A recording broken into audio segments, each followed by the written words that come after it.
Claro, A gente vai. claro.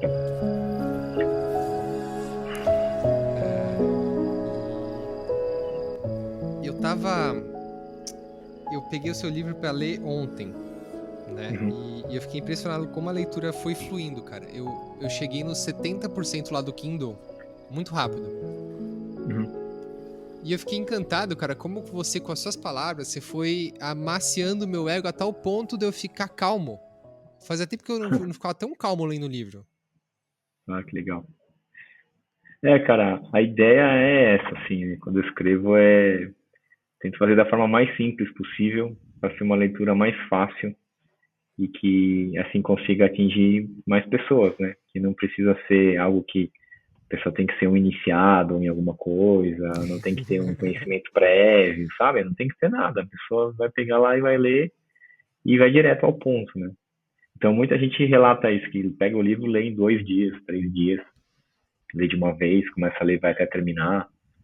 Essa foi a minha intenção mesmo, eu fico feliz quando isso acontece. E como é que é o teu ritual de escrita nesse sentido? Tipo, pra você trazer. Você traz essa energia de calma quando você tá escrevendo? Como é que é a sua preparação pra começar a escrever? Para escrever o livro ou para escrever de forma geral? Ah, acho que é geral, né? Ou é diferente de escrever um livro de É escrever geral diferente, pra você? diferente. Ah, então me conta, Porque, ótimo, quero porque saber.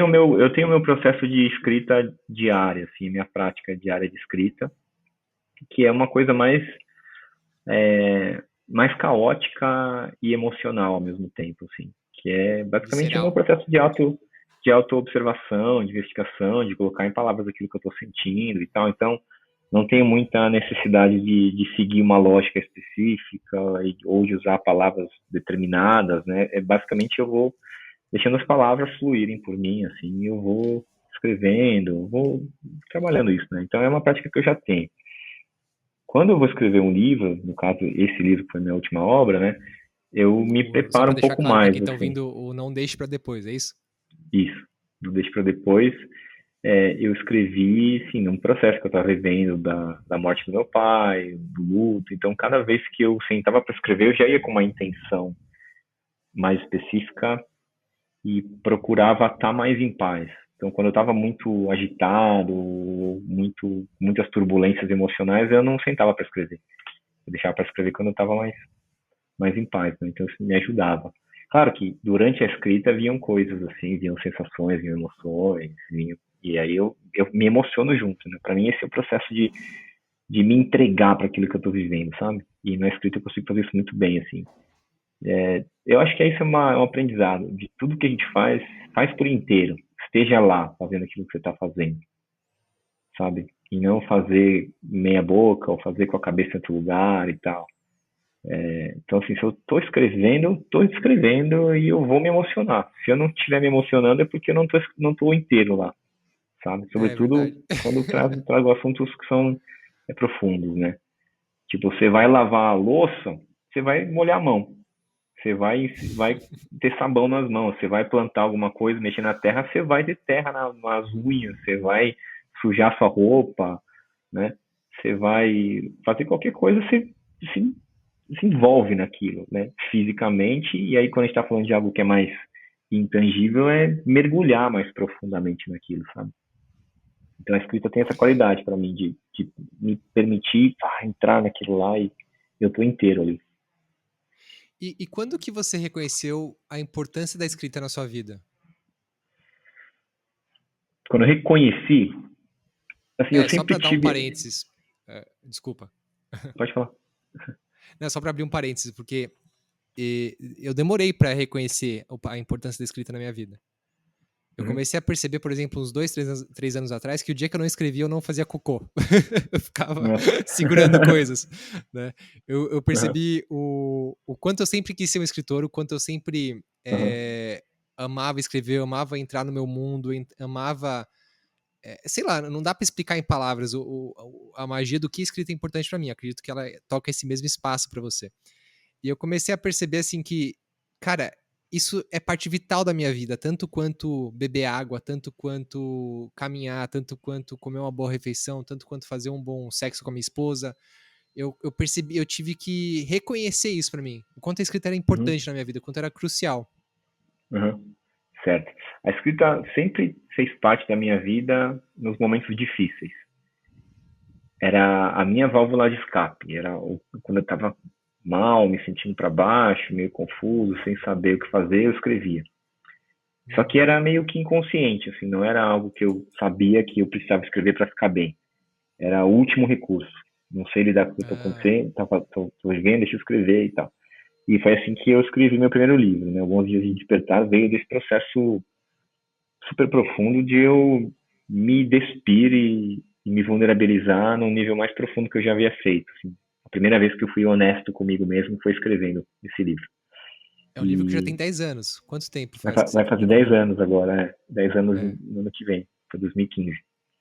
E então ali eu entendi o poder que tem a escrita para mim mesmo, né? Então, a escrita nunca deixou de fazer parte da minha vida, ela teve hiatos, teve momentos em que eu ficava meses, anos sem escrever nada.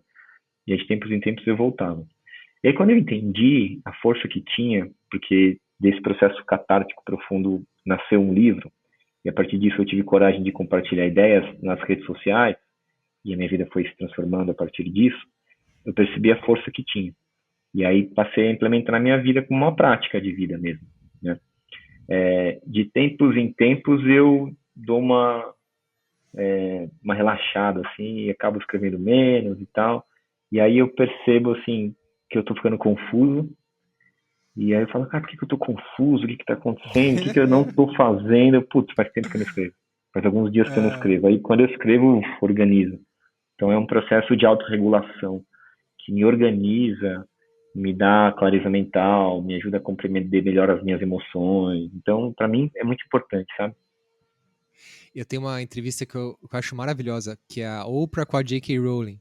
E a J.K. Rowling tava falando assim que, cara, depois de todo o sucesso que ela teve com os livros do Harry Potter, ela confessou pra Oprah que ela ainda escrevia todo dia. Aí a Oprah, mas por quê? Qual que é o seu porquê de escrever? Ela falou assim, cara, eu não sei, alguma coisa acontece com a minha cabeça que eu fico desregulada quando eu não escrevo. Eu fico ansiosa, eu fico depressiva, então quando eu escrevo tudo fica bom, minha vida fica bem. E aí a Oprah falou, é por isso que você é uma escritora. Perfeito, perfeito. Então, eu acredito na escrita como prática de vida, sabe? Como, assim como é a meditação, pode ser o yoga, como pode ser uma academia, uma caminhada, eu acredito que a escrita também é isso. É muito legal, porque tem várias vertentes aparecendo cada vez mais, né? O journaling, as pessoas fazendo diários, páginas matinais, tudo isso já é a revelação de que é um processo super profundo e uma ferramenta muito importante que pode ajudar muita gente. Sobretudo, acredito pessoas que pensam muito, como é o meu Sim. caso, né? E acredito que o seu também, né? A gente que pensa muito, né, cara? Se você não prestar atenção, não botar para fora, vai ficar num loop infinito. As palavras ficam presas e elas vão acumulando aqui dentro. Então precisa tirar de dentro de você. É uma depuração. E, cara, uma coisa que eu aprendi no meu processo de escrita foi você que me ensinou. Não sei nem se você sabia disso, mas eu lembro até hoje, a primeira vez, acho que foi o embrião da sua jornada de escrita criativa, que você deu uma aula lá no Brotherhood, né, sobre escrita criativa, lembra? Intuitivo, Foi né? lá. Escrita intuitiva, desculpa. Uhum, Escrita intuitiva. Você deu lá no Brotherhood, acho que a primeira aula que você deu no Brotherhood. uhum, E eu lembro até hoje, assim, do como você ritualizou a escrita e uhum, de como aquilo foi potente pra mim. Eu lembro que você trouxe uhum, um caderninho pra todo mundo, você comprou um lápis pra todo mundo. Aí você falou: não, pega lá a última página desse caderninho e rasga. Sente a textura do papel, né? Sente o cheirinho. Agora conecta com o lápis, conecta com a textura. Risca, vê o barulhinho que faz. E de repente a gente tá todo mundo, toda aquela almarada escrevendo, escrevendo, escrevendo, escrevendo. E aquele dia foi muito profundo pra mim. Que eu aprendi como ritualizar a minha escrita. uhum, uhum. E como é que é teu processo hoje? De onde nasceu aquela aula? Eu queria aprofundar nesse espaço da ritualização da escrita. Cara, eu acredito muito nos rituais para a vida, sabe? O Total. ritual também como uma forma de viver, né? Porque o que é um ritual? Ritual é um momento em que eu trago a minha consciência para o momento presente e coloco uma intenção mais clara. Eu posso fazer as coisas no piloto automático, fazendo uma coisa atrás da outra.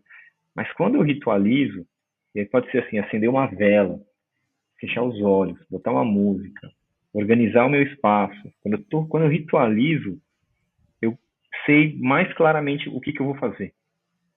Por que que eu tô ali? Qual que é a minha intenção, sabe? Então eu procuro fazer isso muitas vezes ao longo do dia. Quando eu acordo, com os meus exercícios, na meditação, quando eu vou comer, quando eu chego na casa de alguém, quando eu chego em casa, entendeu? Tem vários mini rituais, assim, que eu faço, que são momentos em que eu coloco uma intenção, assim, de, tá, vou entrar na casa de alguém, assim, tipo, peço permissão para entrar na casa de alguém, eu vou comer, o prato chega, eu agradeço aquele prato, né? Eu acordo e, puf, agradeço pelo dia que está começando, vou deitar, agradeço pelo dia que, que foi, rezo. Então eu tenho vários desses. Posso beber uma água e aí eu coloco a intenção da água me purificar, entendeu? Para mim tudo acontece no invisível, no sutil, naquilo que não é dito, sabe? Quanto mais atento eu tô, quanto mais presente, mais eu faço. Quanto menos presente eu tô, menos eu faço.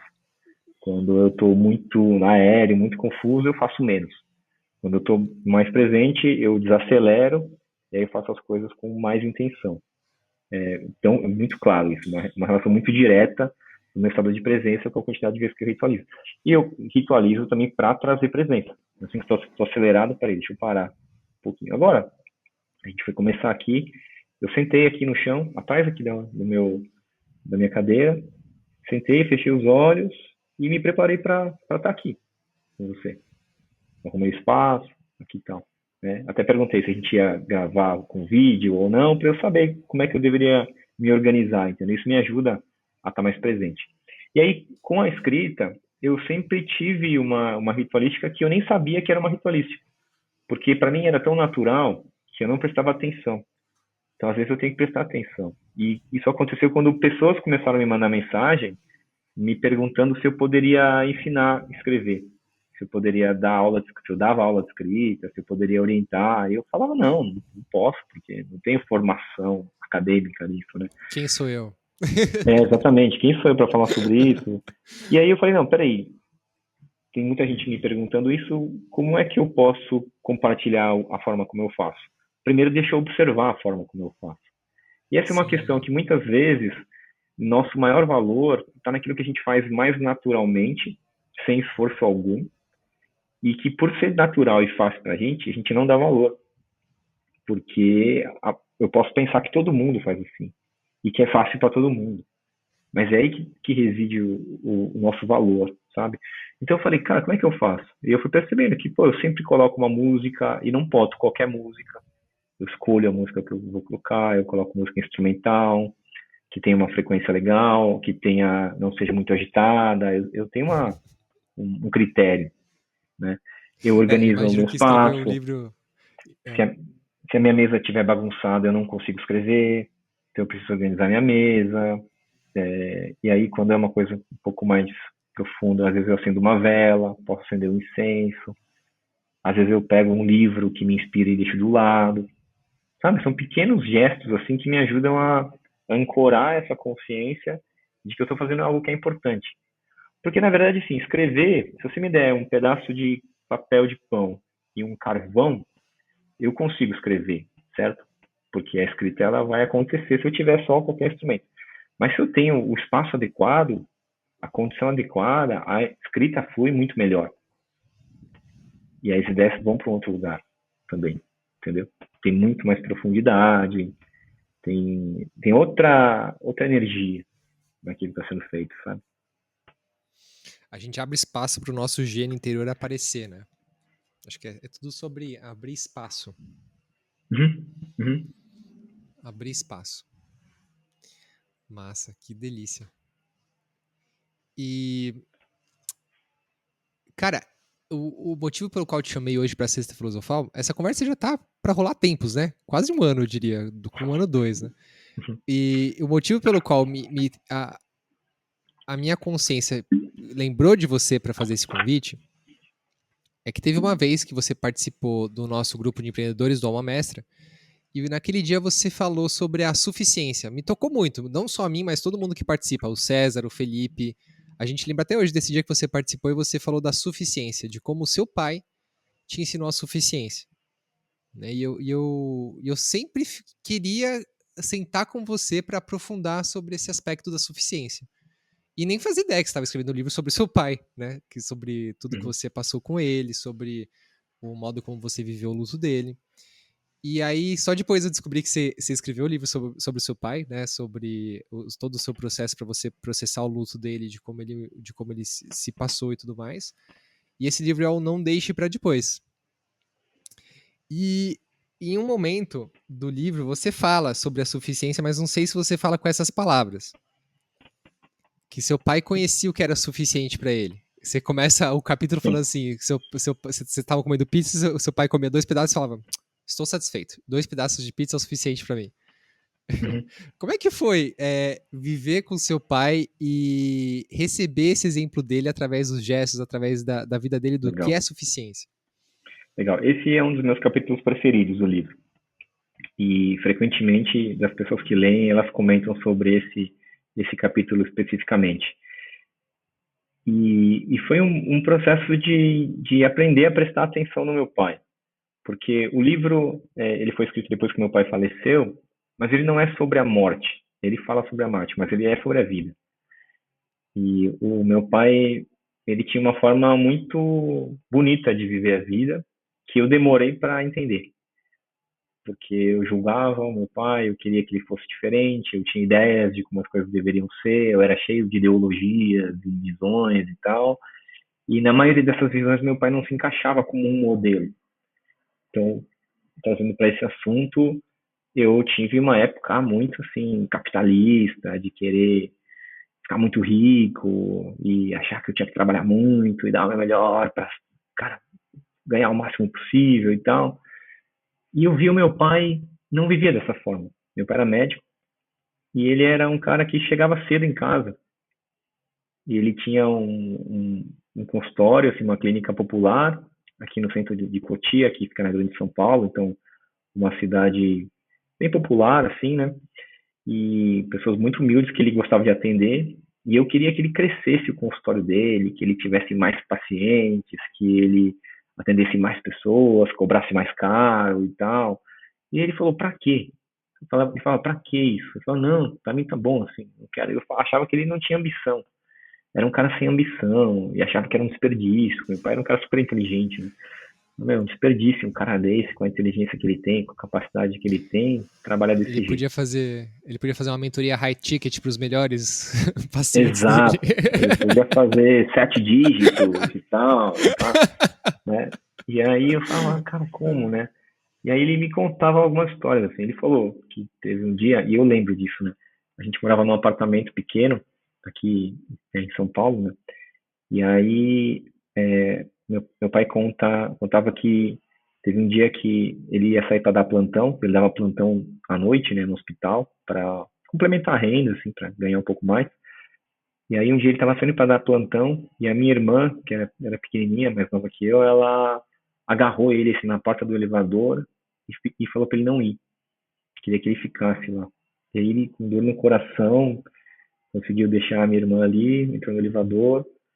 Aí ele chegou no hospital e aquele dia ele decidiu que ele não queria mais dar plantão e que ele não ia se sacrificar para ficar longe da família para ganhar mais. E aí ele pediu demissão desse trabalho noturno e nunca mais deu plantão na vida.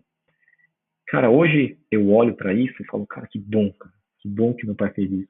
Porque eu pude conviver muito com meu pai, muitas das histórias que estão no livro são porque eu tive tempo com ele, tive momentos com ele, muitos momentos maravilhosos, momentos difíceis também, momentos de conflito, mas ele estava presente na minha vida, sabe? E eu vejo tanta gente que convive, que na verdade está no mesmo espaço-tempo que as pessoas, mas não está junto ali, né? Tem o pai vivo, mas não encontra, encontra, mas não conversa, sabe? E aí eu falo, pô, mas é um desperdício isso. Isso me ajudou a entender o valor das coisas, né? E meu pai fazia isso para muitas coisas. Não foi só esse trabalho especificamente, mas era na forma como ele se alimentava, entendeu? O que eu falo da pizza, ele sempre comia, toda vez que ele comia pizza, a gente às vezes, em épocas que era toda semana, a gente sempre comia pizza, aí ele comia 2 pedaços e ele falava a mesma coisa. estou satisfeito. 2 pedaços são suficientes para mim. Meu, já sei, você já falou isso, você sempre fala a mesma coisa, 2 pedaços, tanto que eu até coloquei, eu fiz questão de colocar no livro, né? Porque para ele fala, não, para que eu vou comer mais? Eu não preciso mais. Eu sei o meu limite, sabe? Eu sei o quanto é suficiente para mim. Isso aqui já é suficiente. Então ele aplicava isso a muitas coisas. E eu acho que hoje, na sociedade que a gente vive, é muito importante a gente refletir sobre a suficiência das coisas, porque é a falta de entendimento sobre a suficiência que está trazendo muitos problemas, tanto pessoais, para as pessoas que estão em burnout, ou que estão sempre querendo cada vez mais e nunca estão satisfeitas, sempre se achando insuficiente, sempre achando que falta alguma coisa, quanto coletivamente também, porque a gente está consumindo o planeta. Para que a gente está consumindo tanto? Porque tem um consumo muito grande. E por que tem um consumo muito grande? Porque tem a falta de entendimento sobre o que é a suficiência. E aí eu descobri também, aí nos meus estudos sobre dinheiro, sobre abundância, sobre a prosperidade, que a chave da abundância está na suficiência. Você nunca vai conseguir se sentir abundante se você não se sentir suficiente antes. Porque é uma etapa que tem que acontecer. Para você sentir que você tem muito, você tem que saber que você tem mais do que você precisa. Mas se você não sabe quanto é o suficiente, você nunca vai sentir que você tem o que você precisa. Então por isso que a gente tem pessoas muito ricas que acham que não é suficiente ainda. Por isso que a gente tem essa acumulação tão absurda, porque as pessoas que estão acumulando tanto, elas não acham que é suficiente que elas têm. Elas sempre acham que precisa de um pouco mais. Então a pessoa que tem 1.000, ela acha que ela precisa de 2.000. A pessoa que tem 2.000, ela acha que ela precisa de 5.000. A pessoa que tem 5.000, acha que precisa de 10.000. A pessoa que tem 10.000 precisa de 100.000. A de 100.000 precisa de... E a que tem 1 milhão precisa de 2 milhões. A que tem 2 precisa de 10 milhões. E a que tem 10 milhões precisa de 100 milhões. E a que tem 100 milhões precisa de 1 bilhão. E mesmo os caras que têm mais de 1 bilhão querem 5 bilhões, 10 bilhões. Por quê? Essa pessoa ainda não entendeu que o que ela já tem é suficiente. E aí ela nunca vai conseguir apreciar a vida de verdade. Porque ela está com a lente com a qual ela enxerga o mundo distorcida, achando que falta alguma coisa. Não está satisfeita. Então esse sentimento de sentir suficiente, pô, tá bom para mim aqui, ele é uma grande chave, cara, para viver em paz. E você trabalhar, cara, trabalho é infinito, né? Você sabe, você poderia trabalhar horas e horas e horas e sempre vai ter coisa mais para fazer. Então uma hora você tem que chegar e falar, cara, por hoje chega. Por hoje já deu. Hoje já foi bom, suficiente. Amanhã eu acordo e continuo. Amanhã eu acordo e faço mais. Mas por hoje chega. E aí entender isso, cara, pô, pra mim foi uma grande transformação. Que lindo, Gu. Você tem o poder de encantar as pessoas, irmão. É muito bom ouvir você falar. Eu posso ficar horas ouvindo você falar. Ah, e ontem, lendo o seu livro, eu tive a mesma sensação quando você chegou nessa parte e você contou isso, né, no livro, da suficiência, dessa que ser a chave para a prosperidade. Eu mesmo tenho um mantra que eu canto para mim, todas as vezes que eu me sinto muito materialista, muito capitalista. Claro, eu já passei por mausíssimos bocados por negar a matéria, por ficar só no lado espiritual, só praticando yoga, só vivendo de luz. E também já passei por mausíssimos bocados também só focando na matéria. Então, o mantra que eu canto para mim mesmo, quando eu tô muito desse lado só da matéria, é: eu sou o suficiente, eu tenho o suficiente, eu faço o suficiente, pois eu canto assim pra mim: pois nada me faltou, nem nunca faltará. E eu fico cantando: eu sou o suficiente, eu tenho o suficiente, eu faço o suficiente, pois nada me faltou, nem nunca faltará. Né? E isso me acalma o coração. E tá totalmente ancorado, né, nisso que você teve de ensinamento com seu pai. E é interessante porque nisso nossos pais têm uma similaridade, o meu pai e o seu pai. Porque meu pai, ele, só para dar um contexto, ele é engenheiro mecânico, ele fez a vida inteira projetos de ar-condicionado para tipo McDonald's, Itaú, e teve uma época em que o Banco Itaú ia expandir muito, assim, foi quando ele juntou com o Unibanco e ia expandir e fazer várias agências. E meu pai, naquela época, ele ia abraçar e pegar todos os projetos dessa grande expansão. E para isso ele teria que aumentar o escritório dele, que tinha lá seus 3, 4 funcionários, né? Tirando ele e o sócio dele, então 5, 6 funcionários total.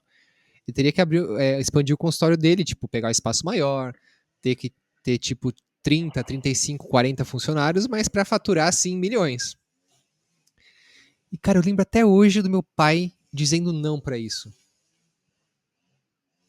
E mantendo o escritório dele do tamanho que tava, com os 5, 6 funcionários, ele falou, cara, pra quê? Pra quê? E assim, o Renato capitalista que existe dentro de mim, o pior, né? A sombra do Renato, o pior do Renato capitalista que existe dentro de mim, olha para aquilo e fala do mesmo jeito que você falou agora, tempos atrás. Tipo, cara, pra que isso? Pô, vai faturar milhões, vai ser muito melhor, vai ganhar mais, vai viajar mais, vai fazer mais. Mas no fundo, a grande questão é pra quê? E aí a gente pode atacar esse tipo de comportamento, que nem você falou, falando, aqui não tem ganância, aqui não tem ambição. Mas no fundo, será que existe maior sabedoria do que essa, do que saber o que é o suficiente para você não dar um passo maior do que a sua capacidade energética é capaz de suportar, né? Sim, exatamente. A gente tem que tomar muito cuidado com isso, sabe? Porque a gente vive numa sociedade hoje que valoriza muito os números, viciado em números. E tem essa ideia de que quanto mais melhor, sabe? Então, se você abrir o Instagram, você vai ver pessoas falando sobre números, números, faturando tanto, faturei tanto em tantos dias e tal, comemorando o número de seguidores. As pessoas comemoram números, assim, né? Dão muita importância para os números. E por trás disso está essa ideia que é equivocada na vida de que quanto mais melhor. Não necessariamente quanto mais melhor, porque tudo tem um equilíbrio. A diferença entre o veneno e o remédio é a dose.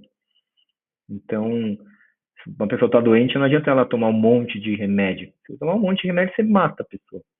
Você envenena ela, né?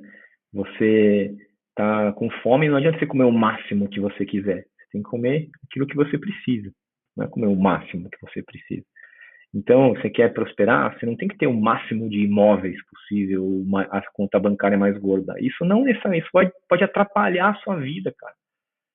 Aí você vai perceber e vai pedir perdão pela sua ambição, assim. De falar, cara, eu queria ter cinco casas, e casa na praia, casa na montanha, fazenda e tal. E, cara, você dá conta de cuidar de tudo isso? E a maioria das pessoas não dá conta da própria vida. Ela precisa de muitos funcionários, precisa de uma equipe muito grande. Ela quer pegar todos os clientes, quer vender o máximo. Ela fica com a vida muito difícil. E aí, cara, sua vida ficou complexa, ficou difícil, ficou complicada, porque você mesmo tornou complicado pela, pelo excesso de ganância, sabe? Então, a gente tem que entender, porque assim, não quer dizer que todo mundo tem que viver uma vida muito simples, não ter nada ou ter pouco. Cada pessoa tem que descobrir qual é a sua medida. E é nisso que eu acredito. Então, para cada organismo, a gente tem uma dose diferente de tudo. Né? Um corpo precisa de uma quantidade de comida e um outro corpo precisa de outra quantidade de comida. Eu sou um cara que tenho 1,65 m de altura, eu não vou comer a mesma coisa que o Cezão, por exemplo, ali, que é um cara muito maior do que eu. Ele talvez precise comer muito mais do que eu. Né? Ou alguém que tem, sei lá, uma outra estrutura corporal. Né? Tem pessoas que vieram ao mundo para fazer coisas grandiosas, assim. Tem pessoas que vieram para falar para multidões, pessoas que vieram para falar para milhares, para milhões de pessoas, às vezes. Mas não foi todo mundo que veio para fazer isso. E aí, se você se compara com uma pessoa porque ela tem muitos seguidores, ou porque ela fala para muita gente, ou porque o evento dela fica lotado, isso ou não, você só vai estar causando sofrimento para si. Porque pode ser que aquela seja a missão da pessoa mesmo, e não seja a sua. E aí você vai deixar de fazer bem feito aquilo que você pode fazer, porque a sua métrica está sendo baseada naquilo que outras pessoas estão dizendo, e não no seu entendimento sobre si próprio, sabe? Quando eu entendi isso, eu consegui ficar em paz, cara. Porque eu entrava nessa, de me comparar, de querer ser cada vez maior. Eu fui percebendo o quão viciado eu estava ficando em eventos muito grandes, sabe? Comecei a fazer palestras e fazia palestras para muitas pessoas, cheguei a fazer palestra para milhares de pessoas. E aí, quando eu ia fazer uma palestra que tinham só centenas de pessoas, eu achava que era um evento pequeno, que não queria. Então, cara, hoje eu tenho gostado, eu gosto de falar para muita gente, eu gosto de ter pessoas, gosto de estar em eventos grandes, mas não preciso disso. Eu gosto também de eventos pequenos. Eu gosto de estar numa sala pequena com poucas pessoas, porque tem outra profundidade, tem outra qualidade de presença, dá para entrar em outros assuntos, sabe? Então, a gente tem que entender a nossa medida do que é o suficiente para a gente, entendendo qual é o nosso caminho. Cada pessoa tem um caminho, cada pessoa tem um organismo, cada pessoa tem uma particularidade. Se a gente não entende isso, a gente cai nessas armadilhas da sociedade. Nada como colocar o seu próprio ego no lugar dele. Que uma vez que você tem o domínio dessa força, e domínio não quer dizer que você está subjugando, você está dominando, que nem você domina uma arte, você domina qualquer tipo de coisa. Quando você tem o seu ego sob domínio, você consegue ter essa clareza. Uhum. Senão você está sempre sendo levado pela ambição. É. E saber também, assim, né? Entrando. Tem também você saber e reconhecer quando você quer algo grande também. Quando você quer ganhar mais, quando você quer Sim, mais sim. que o seu trabalho cresça, não é ruim isso. Eu só quero deixar claro, assim. Pode ser muito bom, Claro. pode ser exatamente aquilo que você precisa. E às vezes pode ser até o seu ego que quer te sabotar para você ficar pequeno, para não ter que passar por algumas coisas que tem que acontecer na sua vida. O desafio é Cara, encontrar essa justa medida. é isso, Gu. Eu passei por esse processo no último ano. Que eu comecei minha carreira, né, com cursos online, vendendo desenvolvimento pessoal e tudo mais, e sempre o meu ego queria vender para milhares de pessoas e não sei o que, não sei o que lá. E naturalmente a vida foi me levando para um caminho onde hoje eu faço mentorias um a um, né, e grupos presenciais e pequenos. E eu me encontrei nesse espaço. E aí sempre tinha uma parte de mim que estava incompleta. Até que eu reconheci dentro de mim o escritor, né, que eu estou terminando meu livro aí depois de 8, 9 anos na mesma obra. E quando eu fui começar a gente até trocou ideia sobre isso, né, sobre a publicação de um livro, quais são os caminhos. Quando eu comecei a mergulhar nesse processo de como que eu vou publicar meu livro, aí eu descobri qual que é meu tamanho. Eu descobri, cara, vendendo livro eu quero vender milhões. Eu quero vender milhões de livros. E tipo, e é engraçado porque o corpo responde de uma maneira totalmente diferente. Ele responde de uma maneira que traz paz, que traz clareza, que traz alegria, que traz amor. Ao passo que o Renato, antigamente, lá do Hack Life, lá do começo dos cursos online, o corpo ficava todo rígido, tenso no pensamento de ter milhões, e eu achava que isso eram só crenças que eu precisava se desbloquear dentro de mim para poder chegar lá. Uhum, E como o nosso uhum, corpo é sábio, né? uhum, uhum. Sim, sim. Cada pessoa também tem um estágio da vida, né? Tá em fases diferentes da vida, tem momentos diferentes. Então, tem momentos em que você tem que botar essa força mesmo e almejar coisas grandes e tal. E aí chega uma hora que você pode falar, não, cara, agora deixa eu dar um passo para trás. E aí você pode dar um Isso. passo para trás e aprender a soltar um pouco, aprender a confiar, aprender a lidar com o que é, conseguir aprender a operar de uma outra forma. E aí o próximo estágio da vida pode ser de novo colocar força nisso, colocar energia nisso. Total. Exatamente o que aconteceu comigo, assim, eu passei por momentos de estar completamente desempoderado, de repente eu comecei a ter confiança, aí tá, agora vai, aí me senti, cara, no topo do mundo e que eu podia qualquer coisa, aí eu entendi que eu estava tentando controlar demais e tive que soltar um pouco, relaxar, e aí entendi que a vida pode ser boa também, não precisando de tanto, e agora eu estou numa fase que eu quero realizar mais coisas e tá vindo essa vontade de novo de trabalhar bastante, Isso. assim, sempre trabalhei, nunca deixei de trabalhar, mas sabe, mas com vontade, assim, de, cara, hoje eu quero acordar, eu quero trabalhar, porque eu Com quero realizar garra, né? coisas, eu quero, exato. Então, é, ter essa capacidade de observar esses ciclos e entender os estágios da vida em que você está, qual é o aprendizado que a vida está te pedindo nesse momento. Tem pessoas que estão precisando justamente dessa força, de, cara, Do para de punch. reclamar, levanta e vai. E aí, esses caras que trabalham com esses coachings de coaching mais motivacional, a galera de alta performance ajuda muito, porque o cara tá precisando daquela energia, a pessoa tá precisando daquela pegada ali. Mas isso tem um limite também. E às vezes tem pessoas que já estão nesse ritmo e aí tem que agora aprender a solta, entrega, desapega dos resultados, deixa as coisas acontecerem um pouco. Aí é um outro lado que tem que operar, um lado mais observador, mais intuitivo, aprender a sentir, a ficar com o que está sentindo. e tal, desapegar, né? E aí pode ser que depois venha mais um momento. Então a vida é assim, ela tem fases, ela tem ciclos. E total, Gu. Eu trabalhei exatamente isso com o meu coach, meu mestre, meses atrás, em uma sessão que eu consegui perceber no meu corpo a diferença entre você se sabotar e você ouvir a sua ponderação. Isso, excelente, Porque a excelente. ponderação é uma virtude, né, cara? Você adora falar das virtudes também, eu acho o máximo isso no seu trabalho. Uhum, Que eu assino embaixo disso, do poder das virtudes, e foi muito bonito eu perceber dentro do meu corpo a diferença entre eu estar me boicotando, me freando, né, me uhum, sabotando, ou simplesmente ouvir a voz da ponderação, do tipo, calma, uhum, observa, uhum. não faça isso, e é Perfeito, um não que vem de um outro espaço. perfeito.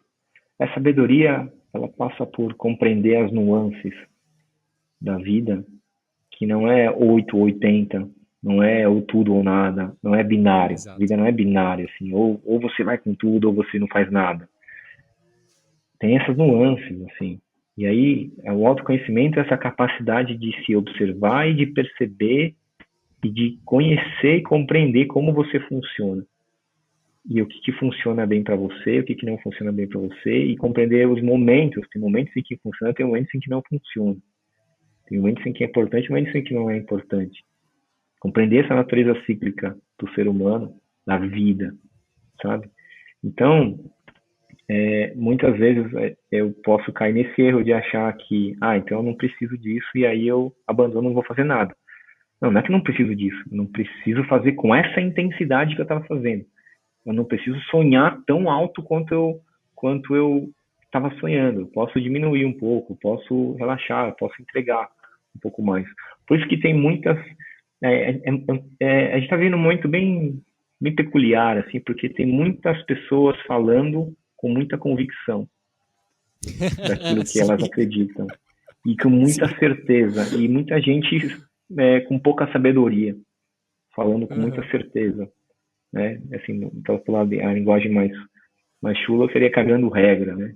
Gente que Sim. está lá falando como que as coisas têm que ser e nem tudo é bom para todo mundo. Nem tudo é bom para todo mundo. Nem tudo é bom o tempo todo também. A gente tem que entender isso. E falando sobre cagar a regra, mas ajustando isso por equilíbrio da vida, uma coisa que me tocou muito no livro do seu pai, no Não Deixe para Depois. Posso falar do livro do seu pai? Eu sei que é seu, mas você entendeu, né? Pode, claro, claro. É nossa. É nossa, é isso. É, você falou uma coisa que me tocou muito. Você falou assim que seu pai não era da pessoa de ficar trocando sabedoria, filosofando sobre o assunto, ele era de ensinar pelo exemplo e de repetir sempre as mesmas frases o tempo todo. Que Uhum. seriam, né, vamos dizer assim, nossos mantras. E eu acho legal que cada capítulo do livro você vai colocando um desses mantras do seu pai. Uhum. Da suficiência, do não deixe para depois. Sim, E você trouxe isso de uma forma muito gostosa, né? De como ele, pelo exemplo de falar sempre as mesmas frases, sempre criou os mantras dele. Qual que é o sim. mantra dele que tá ecoando por você nesses últimos dias? Eu não deixo para depois. Por isso Não que deixe para depois. o livro se chama Não Deixe para Depois, porque é o que meu pai mais dizia e a minha maior dificuldade. Eu sempre Massa. fui um procrastinador e ainda hoje sou um procrastinador. Tenho entendido cada vez mais e mais profundamente os motivos da minha procrastinação e da minha dificuldade de fazer as coisas. E meu pai sempre falava isso: faz agora, não deixe para depois, faz agora, resolve na hora, não deixe para depois. Tipo, era o tempo inteiro assim, ele falava, né? E cara, meu pai faz mais de 2 anos que ele já faleceu agora e a voz dele tá aqui, assim. Eu tô lá e aí eu falava, eu tava vindo aqui para casa da minha mãe, aí precisava calibrar o pneu do carro, aí tava com preguiça de parar no posto, então, pô, já tô aqui dirigindo, então, aí, calibra agora, faz agora, resolve, não deixa para depois. Porque tem uma coisa muito bonita, assim, que eu entendi faz pouco tempo, que é o poder do simples. E a simplicidade está em fazer aquilo que se precisa que seja feito, aquilo que precisa que seja feito. Está em fazer aquilo que você já sabe que precisa fazer. E essa que é a grande questão, assim, que eu percebo que eu perdia muito tempo, ainda perco muito tempo, mas estou trabalhando para fazer cada vez menos, pensando se aquela era a atividade ideal que eu deveria fazer, ou qual seria uma forma melhor de fazer aquilo, ou como ser mais inovador, disruptivo, como fazer de uma outra maneira e tal. É tipo, paga o boleto logo, cara. Preenche aí a coisa, responde a mensagem. Então, não tem o momento ideal para responder a mensagem, para que a minha mensagem vá com a frequência mais elevada, que eu escolha as melhores palavras. Responde logo aí, cara. Grava um áudio, manda uma mensagem, entendeu? É o simples. E por que é que o simples é tão difícil de ser feito? E esse foi o entendimento que eu tive recentemente, até estava na newsletter que eu mandei essa semana, assim. Porque, acho que você vai gostar dessa reflexão, né? O, o ego não gosta das coisas simples, porque as coisas simples, elas não provocam nenhuma satisfação muito grande, não provocam sensações maravilhosas, não despertam sentimentos muito elevados, assim, cara, você só fez o que precisava, não tem uma gratificação muito grande. Então, ele sempre vai te sabotar para criar vamos fazer de uma outra forma mais mirabolante, para que provoque mais resultado e as pessoas gostem e eu sinta isso, eu me sinta valorizado e tal. E aí isso distrai daquilo que é mais fácil. E muita gente deixa de avançar na vida porque está presa nesses pensamentos, no excesso de pensamentos, de ideias, de possibilidades, e não faz aquilo que é fácil, aquilo que é simples, aquilo que precisa ser feito, aquilo que já está atrasado, aquilo que já deveria ter sido feito. E aí, quando eu percebo que eu começo a entrar nesse fluxo de fazer as coisas uma depois da outra, cara, a minha capacidade de realização vai aumentando muito, de execução, assim, entro num flow e resolvo, caramba, quanta coisa eu resolvi num dia, quanta coisa eu fiz num dia. Por isso que eu consigo chegar no final do dia e falar, pô, suficiente, por hoje foi bom, porque eu fiz o que precisava. Não fiz tudo o que eu preciso para fazer na vida, mas aquilo que era possível fazer hoje eu fiz. E aí eu posso descansar. Eu percebo que muita gente tem dificuldade de dormir cedo. Se você conversar com as pessoas, você vê que a maioria das pessoas vai falar, eu não consigo dormir cedo. Muita gente fala sobre acordar cedo, mas para você acordar cedo, você precisa conseguir dormir cedo. Você dorme tarde, você não consegue acordar cedo. E por que as pessoas não conseguem dormir cedo? A minha suposição, minha hipótese, conversando com as pessoas, pelo que eu observo, é que as pessoas não sentem que fizeram aquilo que precisava ser feito, não conseguiram encontrar essa suficiência. Então o dia não pode terminar. Ela tem que trabalhar mais, ela tem que esticar um pouco mais, e aí se o dia não foi bom, ela tem que ter alguma recompensa, então ela tem que fazer alguma coisa, ela tem que assistir um filme, tem que assistir uma série, ela tem que ter alguma diversão para sentir que o dia foi bom, e aí ela conseguir dormir. E aí já passou da meia-noite, muitas vezes. Então eu consegui chegar no ponto de, 7 da noite já dar uma desacelerada ali, 8 da noite já ter terminado tudo, 9 da noite já estar deitado na cama, precisa conquistar essa capacidade de entender que o dia foi bom, sabe? Se você não tem essa capacidade, aí fica difícil dormir cedo. E aí fica difícil de acordar cedo. E aí entra numa espiral negativa, não digo que é negativa, mas numa espiral de dificuldades. E aí tem Na uma rodinha de rato. outra espiral onde você vai, cara, sentindo que você tá num fluxo legal, assim, acompanhando o ritmo da natureza, sabe? Faz sentido isso? E foi total, Gu, total. E eu gostei muito cara, dos mantras, né? Porque acho que todo mundo tem seus mantras. Tava com a minha esposa lendo o seu livro ontem à noite na cama. E essa parte dos mantras me tocou muito, né? Não que você fala mantras, minha interpretação, né? De falar sempre as mesmas frases e como essas frases criam princípios e virtudes que nos norteiam a Uhum, nossa vida. uhum. E eu perguntei pra minha esposa assim: amorzinho, quais são os meus mantras? O que eu fico falando sempre que você olha pra mim e fala isso aqui é a cara do Renato? Aí ela falou assim: quero ir pra natureza, preciso fazer yoga. O que a gente vai fazer agora? Vou passear com o Horus, meu cachorro. Aí eu falei, poxa, que legal. Se eu for lembrado pelos meus filhos por esses mantras, tá ótimo. Tem gente que vai ser lembrado só pelas reclamações. Tem gente que as É. frases que mais repete é reclamação, é crítica, Pois é é verdade. julgamento. Eu acredito muito no poder das palavras. E se a gente observar as palavras que saem da gente, seja por escrito ou verbais, ou até as que a gente não pronuncia, mas que estão rodando aqui dentro, vai dar para a gente aprender muito sobre quem a gente é e sobre como a gente vive a nossa vida. Prestar atenção ao que está repetindo várias vezes, então, quais palavras você está usando, as palavras que te trazem culpa, que fazem você se sentir mal, as palavras que reforçam uma ideia de vitimismo, que faz você se sentir vítima da vida, ou, ou palavras que elevam, que fazem você se sentir bem, que reforçam as qualidades que você tem. Prestar atenção a isso é muito valioso, cara.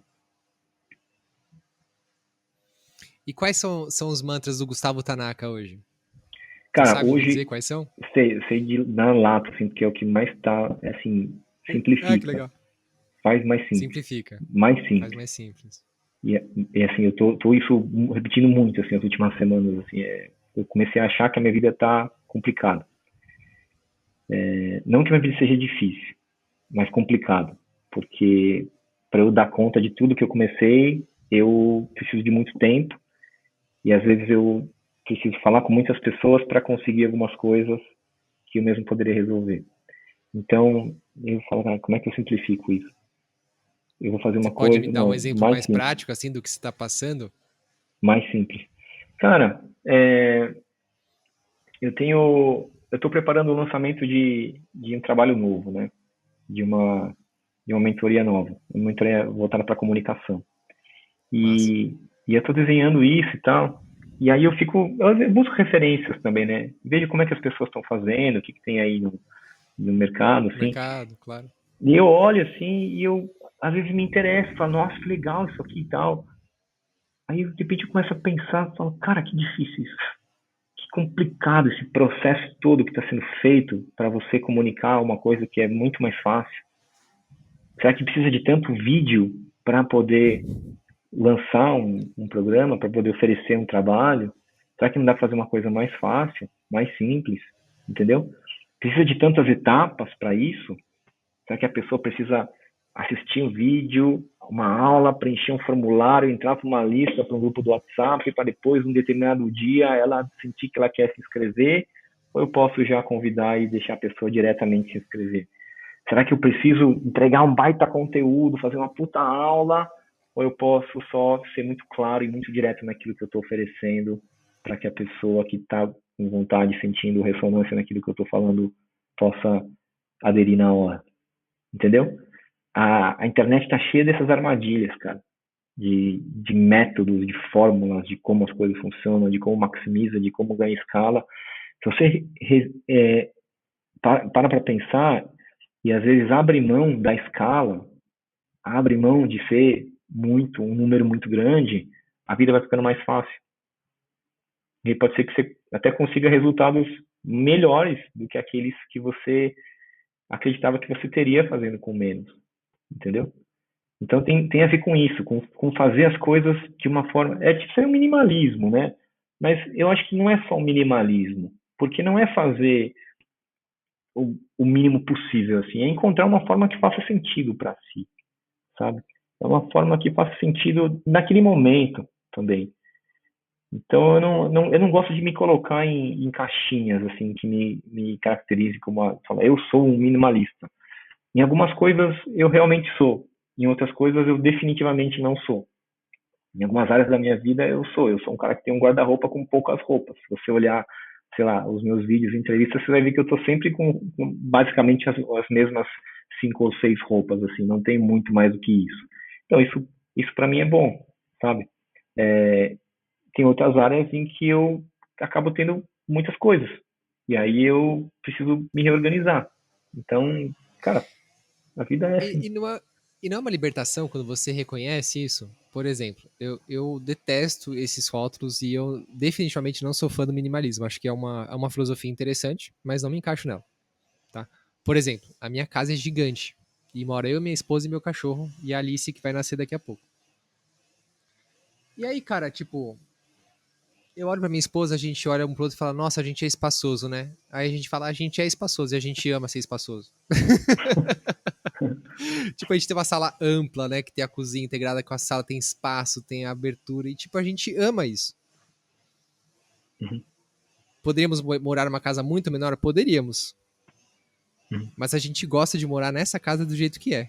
E não por uma extravagância, não por ser excêntrico, não porque a gente é rico. Não, a gente paga aqui, acho que 4 vezes menos do que eu pagava aluguel em São Paulo, por exemplo. Mas a gente achou o nosso espaço. Que é o que a uhum. gente estava falando antes, né? Na conversa também, de achar o seu próprio espaço. Sim, sim, perfeito. Então faz parte entender como você é e aceitar como você é, porque se você começar a seguir só canais de minimalismo, ou acompanhar pessoas minimalistas, ou pessoas que falam sobre o essencialismo, ou sobre viver com menos, você vai achar que você está errado. Você vai se sentir Perfeito, mal, vai prejudicar a sua autoestima, aí você vai se sentir perfeito. culpado. E, Uhum. cara, isso aí é aquilo que eu falei, nem tudo é bom para todo mundo, nem tudo funciona para todo mundo, nem todo mundo é igual. A gente tem que ter a capacidade de refletir sobre a nossa vida e entender o que que é o suficiente para a gente, qual é o meu tamanho, quanto espaço eu preciso ocupar, quanto eu preciso na minha vida, quanto eu preciso ter para me sentir bem, para eu sentir que eu estou na minha potência máxima, para sentir que eu estou ali, cara, no meu lugar, ocupando o meu espaço. E esse é um lugar que traz muita paz, cara. Sentir que, pô, estou vivendo a vida que eu deveria estar vivendo. Tô ocupando meu lugar, tô ocupando meu espaço. Isso é muito potente, né, cara? E é muito bom reconhecer esse espaço. Assim. Não sentir. Deixa eu dividir uma coisa que eu vivi, assim, que eu entendi. Por favor.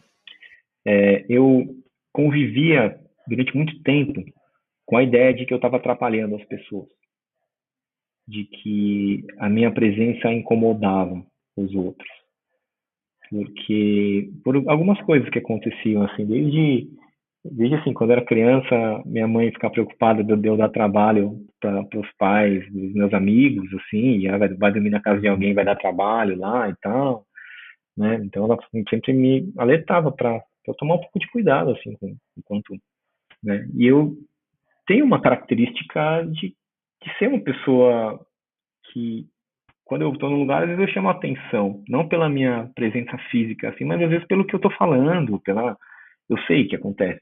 Por isso que eu tenho pessoas que me acompanham nas redes sociais, assim, porque eu sei que eu tenho essa característica das pessoas quererem se interessar pela forma como eu vivo, né? Então, muitas vezes eu chegava num lugar e eu percebia que quando eu era mais novo eu roubava atenção. E aí deixava algumas pessoas desconfortáveis ali. Mas não é que eu queria chamar a atenção. Teve uma época que sim, que eu fazia de tudo para chamar a atenção para mim e tal. Eu queria que as pessoas me notassem e tal. Hoje já não é mais o caso. E aí eu comecei a ficar confortável de falar, cara, eu sei o meu tamanho, assim, eu sou um cara que não ocupa muito espaço físico, assim, eu moro num apartamento pequeno, eu tenho poucas coisas, tenho poucos objetos ali e tal, mas eu sei que a minha presença ocupa espaço nos lugares onde eu vou. E eu não preciso me diminuir para caber. Eu posso ser eu, entendeu? Eu posso ter a liberdade de expressar aquilo que eu acredito, sem medo de incomodar as pessoas, sem medo do que as pessoas vão achar. Né? Isso é ficar confortável em ser você, sabe? Então, quando eu tenho uma ideia para compartilhar, quando eu tenho uma mensagem para compartilhar, eu compartilho, porque aquilo faz parte de quem eu sou. Eu gosto de contar histórias, eu gosto de compartilhar aprendizados, eu gosto de ensinar as pessoas. Então, se eu não estiver fazendo isso, eu não estou na natureza, eu não estou fazendo aquilo que eu vim fazer. E tem muita gente que não está ocupando o seu lugar, cara. Sabe que eu tenho um texto que eu escrevi em 2015, cara, que é um dos meus textos mais lidos de todos os tempos, que até hoje esse texto as pessoas leem e publicam e tal, que se chama Seu Lugar no Mundo. Sim. E falava sobre isso, sobre, cara, cada pessoa é uma pecinha num quebra-cabeça, você tem que ocupar o seu espaço, né? Quando você ocupa o seu espaço, você ajuda a organizar o mundo. Se você não está no seu lugar, você desorganiza. Imagina um avião, que você entrou no avião, aí cada um tem a sua poltrona. Imagina se cada pessoa que entra no avião pegasse qualquer lugar para sentar. Aí as pessoas iam chegar, iam entrar na poltrona, ia pegar, você, minha poltrona ali é 13B. Aí eu vou chegar no 13B, tem uma pessoa no meu lugar. Eu falo, pô, esse aqui é meu lugar. Aí o cara, eu sei, mas é que o meu lugar é o 12A e esse cara tá sentado, então eu sentei aqui. Ah, tá, então peraí, eu vou falar pra esse cara. Aí o cara tá sentado naquela poltrona porque outra pessoa tá no lugar dela, ia ser uma confusão, entendeu? Então, quando a pessoa tá no lugar certo, ela não tá atrapalhando. Quando a pessoa tá no lugar dela, ela ajuda a organizar o sistema. Né? É mó chato quando você chega no cinema e tem alguém na sua poltrona e fala, putz, tem que falar agora pra pessoa sair aqui e tal. Então, se você estiver no seu lugar, você não está atrapalhando ninguém ali, entendeu? Você está, pelo contrário, você está dando referência para as pessoas. Você está ajudando as pessoas a se organizarem. Você está bem posicionado. É natural, é harmônico. Você vê a pessoa fazendo aquilo, entendeu? Quando você vê uma pessoa no seu Adorei essa lugar, é analogia. bonito, cara. É bonito, é harmônico, faz sentido, né? Tem gente que nasceu para fazer música, aí você escuta aquela pessoa cantando e fala, cara, essa pessoa nasceu para isso. Tem pessoa que está dando aula e fala, nossa, ela está lá, putz, que bom que essa pessoa está dando aula. Tem gente que está cozinhando e fala, nossa, maravilhoso. Tem pessoas que se dedicam à família e, cara, que incrível, como essa mulher me inspira na maternidade dela, essa é a vida dela. E é bonito, isso dá referência. Então, quando eu me proponho a ocupar o meu espaço, eu estou dando a oportunidade das pessoas encontrarem os seus lugares também. E faz sentido. A vida faz sentido quando está acontecendo. Lindo, irmão. E existe um quê da exuberância, que nem você falou, é bonito, né? Ou quando você está no seu espaço de exuberância, você é belo. E eu tive essa virada de chave quando eu assisti um documentário, aquele com aquele senhorzinho que tem 90 anos e ainda faz a locução dos documentários, o David Attenborough. É o Nosso Planeta, Uhum. no Netflix. E lá tem, cara, assim, hoje, por exemplo, eu tô vestindo uma calça feminina, essa aqui, ó. Eu fui, assim, começou lá no Brotherhood. A gente começou com aquele movimento de experimentar não usar cueca, né? E eu percebi que no meu guarda-roupa só tinha calça jeans. E eu percebi do dia pra noite que eu odiava calça jeans. E eu doei todas as minhas calças jeans. Doei, porque elas apertam o saco, apertam a genitália. Eu doei. E desde então a minha vida é muito mais feliz por não ter calças jeans. E eu Uhum. comecei a perceber que as minhas calças favoritas são da ala feminina, que são mais coloridas, têm um tecido mais gostoso, mais suave, mais macio e são mais baratas. Então, tipo, isso me traz uma exuberância pro meu estilo, eu percebi. Traz uma exuberância para quem eu sou. Antes Uhum. teve uma época que eu só vestia preto, né? E a minha esposa sempre falava isso pra mim, tipo, amorzinho, por que você veste preto? E eu com aquela onda do minimalismo, ah, não, porque meu guarda-roupa só tem ering preta, camiseta de gola V preta, é muito fácil, todo dia eu sei o que vestir, porque o Mark Zuckerberg faz isso, o Steve Jobs fazia isso, o Barack Obama faz isso, eles vestem a mesma coisa todo dia. E ela falou, tá, mas que vida sem graça.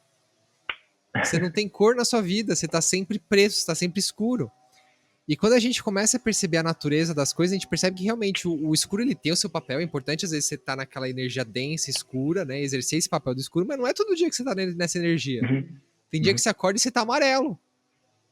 Daí eu Perfeito. percebi que se eu acordo num dia amarelo, né? E eu visto uma camiseta amarela, meu dia fica exuberante. Uhum. Uhum.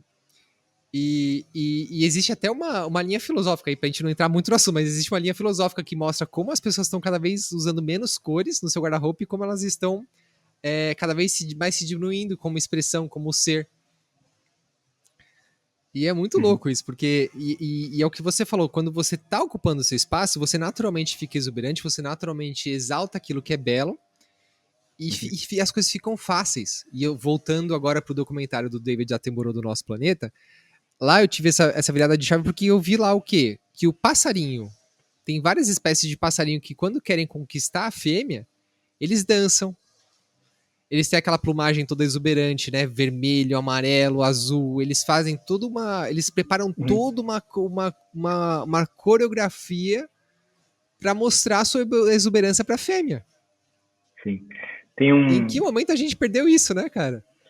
tem um cara que eu tenho acompanhado, assim, que me inspira muito, é aquele músico chamado Jacob Collier. Você conhece ele? Não, vou anotar aqui. Esse Jacob, cara, anota isso e bota o link pro pessoal aí que estiver assistindo a vou anotar. gente. Com certeza, vou deixar nas Cara, ele é referências. um menino, assim, tem menos de 30 anos, é um gênio da música. Assim, ele é tipo Mozart, se tivesse nascido hoje, ia fazer o que ele faz, assim, porque é um gênio da música, multi-instrumentista, um baita compositor, assim, cara é genial, assim. O meu professor de violão que me falou dele e falou que esse cara é muito fora de série, musicalmente, tecnicamente falando, né? E se você vê as roupas que ele veste, ele tá sempre vestindo roupas coloridas, assim, muito coloridas e tal, até parece que tá meio fantasiado, assim, né? E ele falou uma coisa que foi muito linda, assim, cara, que não é verdade isso de que quando a gente está ocupando espaço, a gente está deixando as pessoas desconfortáveis. Ele fala que é o contrário. Quanto mais espaço você ocupa, mais espaço você cria para as pessoas poderem serem quem elas são. Então você está Perfeito. É ajudando inspirador. as pessoas, né? E a música dele me leva para esse lugar, assim, eu tenho escutado bastante. É para esse lugar de, nossa, criatividade sem limite, assim, uma pessoa que tem a mente desbloqueada daquilo que é possível e tem feito coisas maravilhosas, tornando o mundo um lugar mais belo, tornando o mundo um lugar melhor por aquilo que ele faz. Sem precisar ficar falando que as pessoas têm que viver assim, ele só está sendo ele, entendeu? Aí é isso que eu quero, que eu almejo alcançar na minha vida, assim, encontrar uma forma de viver onde eu consiga estar sendo eu o tempo todo, sem precisar tentar fazer nada para ninguém, sem tentar influenciar ninguém, sem tentar nada. E só a minha forma de existir, a minha presença, a minha maneira de ser, pode, por consequência natural de como as coisas são, de como a vida funciona, inspirar outras pessoas. Porque a inspiração ela acontece naturalmente, não é algo que eu tenho que tentar ser inspirador. A inspiração acontece, é natural a gente se inspirar nas pessoas quando a gente vê coisas boas que elas estão fazendo. Então, quando você vê uma boa ação, aquilo te inspira, porque uma boa ação naturalmente inspira a gente a fazer coisas boas também. Essa que é a história, sabe? A gente está se observando o tempo inteiro e aprendendo, né? Eu acabei de voltar do Vipassana, né? E eu sei que você.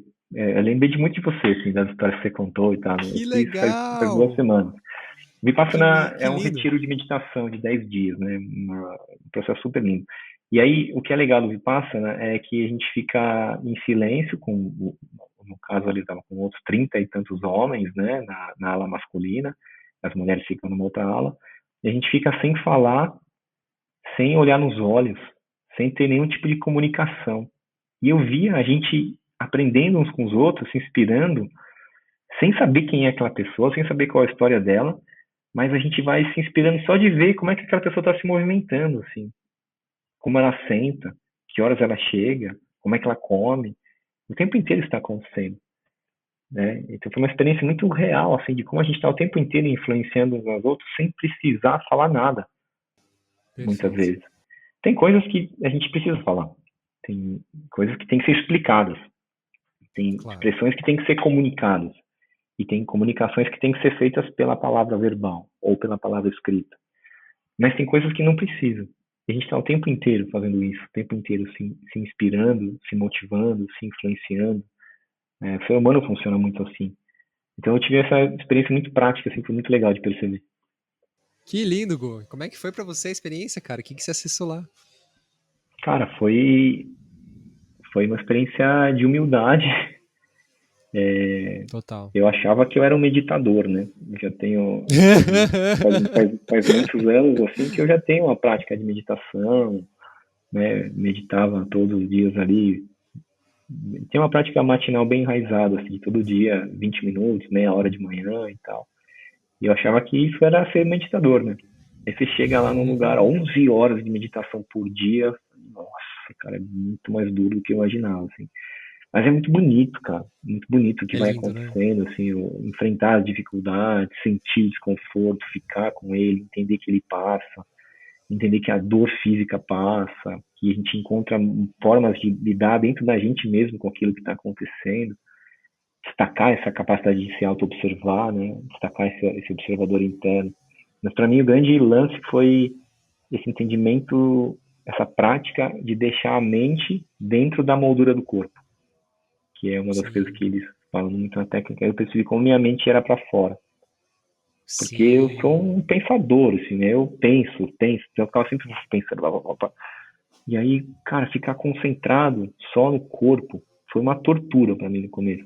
Porque era o oposto da meditação que eu fazia, que era me esvaziar e não me concentrar em Aham. nada. E isso era ficar Aham. concentrado. Primeiros dias só aqui só na região das narinas, né? Nossa, era uma tortura para mim.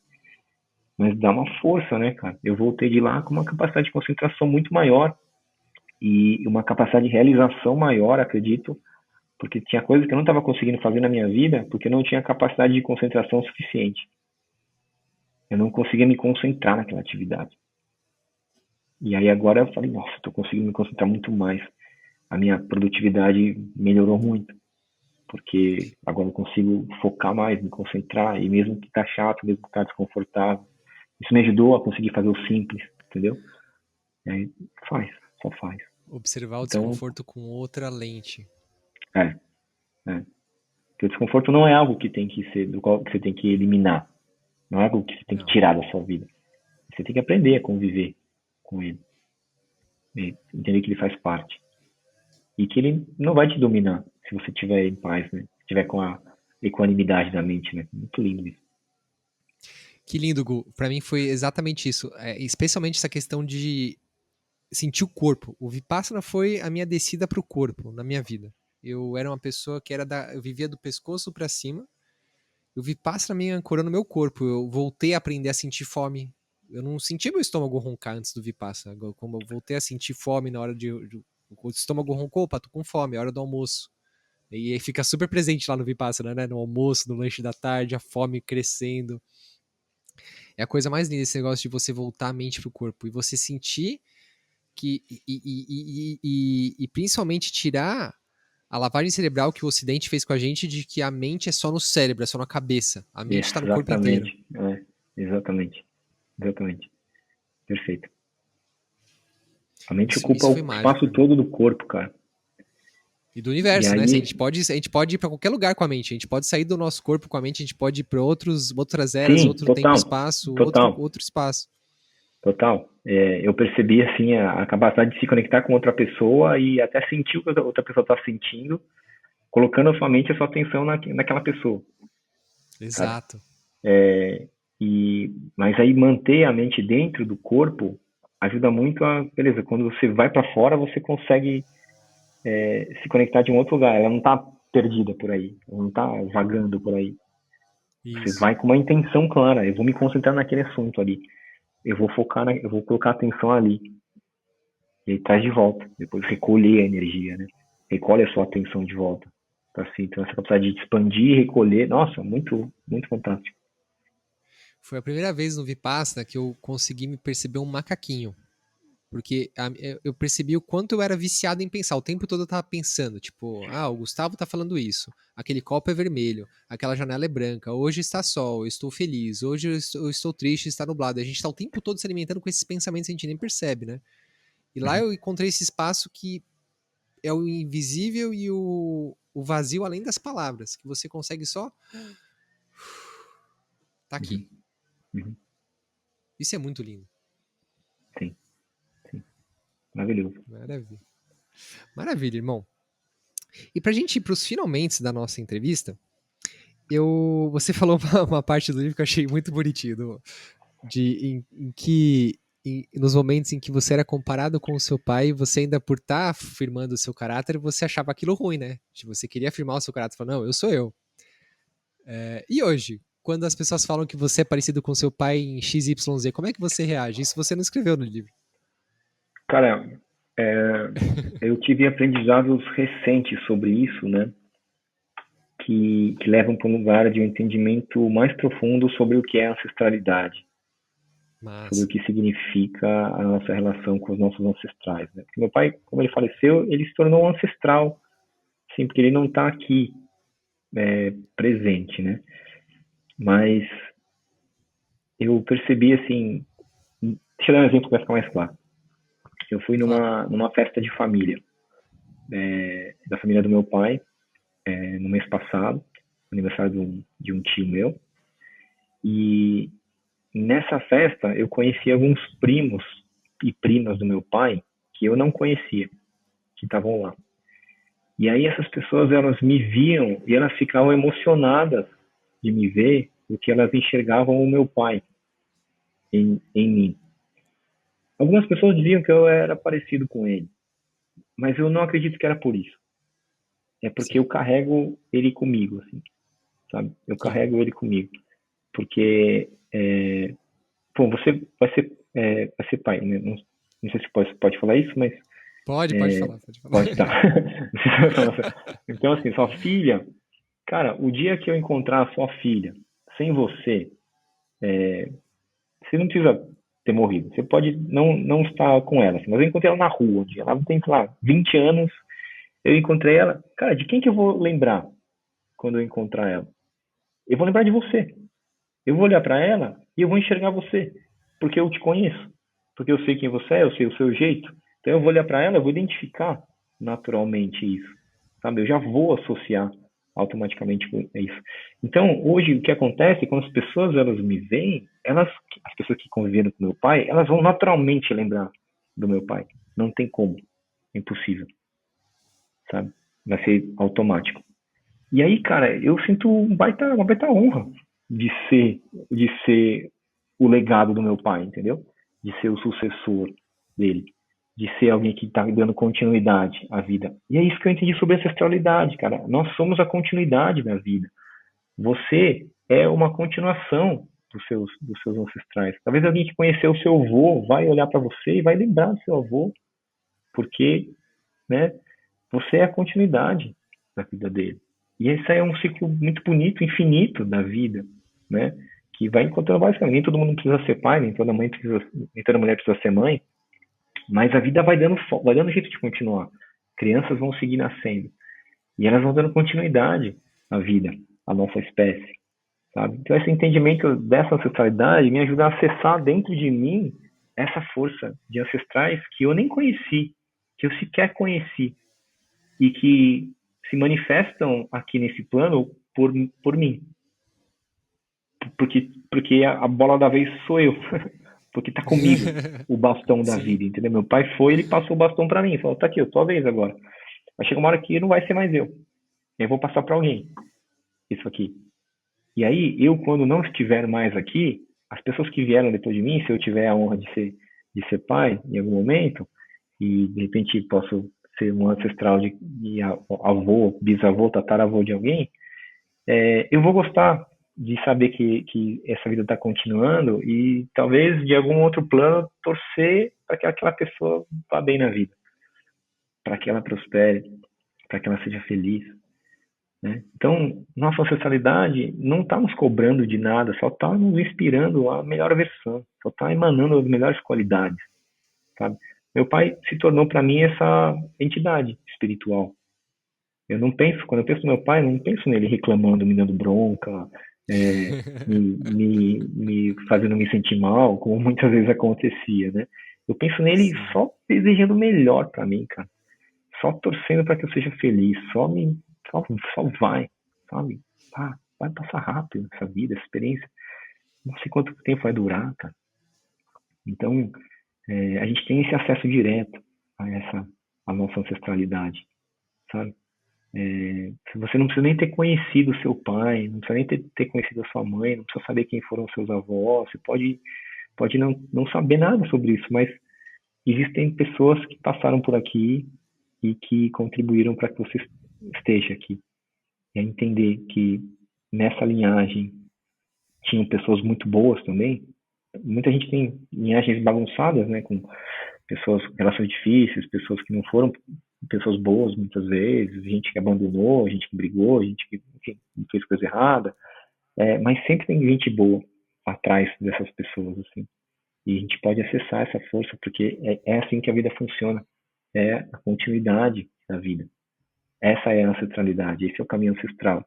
É bonito demais poder perceber isso, muda toda a nossa percepção, sabe? Que a ancestralidade não tem a ver com genealogia, tem a ver com essa continuidade da vida.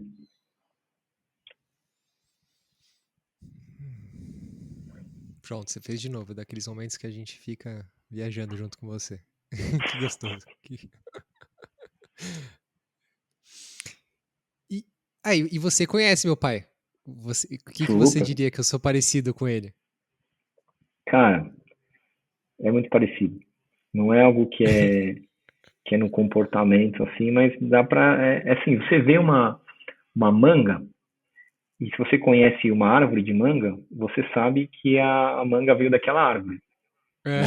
Se você vê uma manga e você olha para um pé de amora, você fala, cara, não veio disso aqui, né? Aham. E aí, olhando para você e conhecendo o seu pai, eu sei que você é filho do seu pai. É óbvio. É algo que transcende as palavras, né? Tipo, é um É, sentir.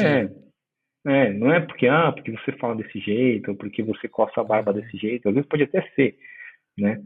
Mas eu não tô levando para esse lugar, assim. Tem um lugar, é a mesma Total. energia, é a mesma É a mesma energia, energia. a mesma força de vida, entendeu? Força de vida. Sabe? Que lindo. E eu acho que, e aí, trazendo de uma forma mais prática, você tem uma capacidade de ser amoroso nas suas palavras, na sua forma de se comunicar, que o seu pai também tem. Tem. E eu sei que não é algo que ele aprendeu desde cedo, né? É algo que ele vem lapidando e tal, né? Que ele Sim. já me contou muitas vezes assim. Mas você tem essa capacidade de se expressar com amorosidade que poucos homens têm. E eu sei que você tem essa capacidade porque o seu pai também tem. Então é natural você se expressar assim. Não é algo que. Você entende que não diferencia assim? Tem pessoas Total. que, por mais que queiram ser amorosas, não conseguem se expressar de forma amorosa. Aí você vai olhar para a família dessa pessoa, você vai entender por quê que ela não consegue ser. Porque não é assim Sim. que eles são, entendeu? Que lindo, irmão. Nossa, fechou com chave de ouro aqui.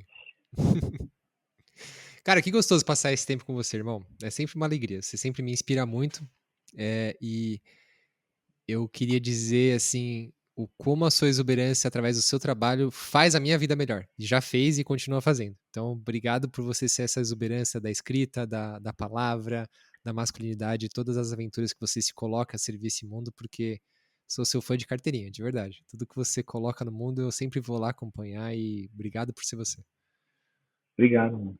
Te agradeço pelo carinho aí, pela inspiração, pela amizade, pela oportunidade. A gente está caminhando junto, né? Estamos aprendendo o tempo inteiro, um com o outro. Eu me inspiro bastante com seus movimentos, com a forma como você faz as suas coisas.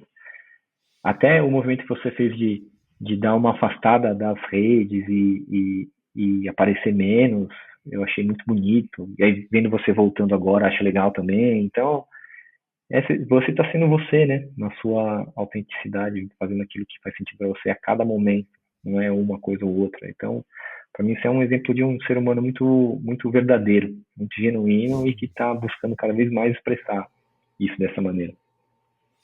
É nóis.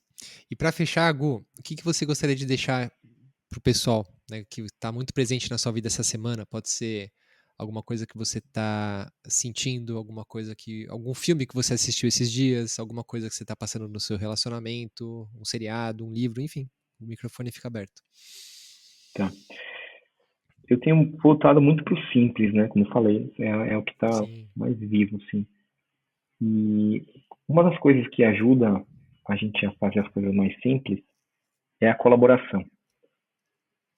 Para mim, essa é uma das habilidades mais importantes de serem desenvolvidas no momento que a gente está vivendo hoje, porque a gente está vivendo um período onde a gente está colhendo os frutos ou os prejuízos das más ações que foram plantadas no passado. A destruição da natureza, as questões climáticas, a desigualdade, tudo isso sempre esteve aí, mas agora num nível muito profundo. E tudo isso foi sim, causado pelo egoísmo humano, pelo individualismo e o egoísmo humano. Então a gente não vai resolver essas questões de forma individual. As questões, os problemas causados pelo egoísmo e pelo individualismo não vão ser resolvidos pelo ato heróico individual de uma pessoa. Não vai ser um grande líder, uma grande líder, uma pessoa genial que vai resolver os nossos problemas.